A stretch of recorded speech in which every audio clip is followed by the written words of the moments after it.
আসসালামু আলাইকুম সুপ্রিয় দর্শক, এই মুহূর্তে যারা আমার সঙ্গে যুক্ত হয়েছেন তাদেরকে অসংখ্য ধন্যবাদ জানাইতেছি।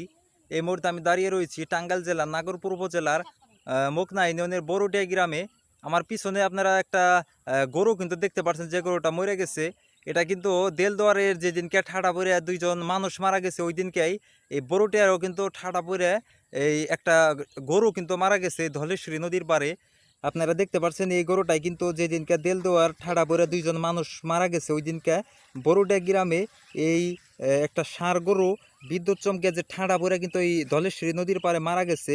গরুটা 2 দিনে কিন্তু পয়সা গেছে। এই ধলেশ্বরী নদীর পাড়ে বর্তমানে অনেক শিয়াল রয়েছে, চকটার মধ্যে অনেক শিয়াল থাকে। শিয়াল থাকার কারণে এই গরুটার মধ্যে নাকি এই পুরাডন যে বিষ আছে, সেই বিষ কিন্তু দিচ্ছে। বিষ দেওয়ার কারণে এই গরুটা যে শিয়াল করতে খাইছে সেগুলো কিন্তু সবগুলো কিন্তু মরে গেছে। আমি আপনাকে মরা শিয়ালগুলো দেখাইতেছি।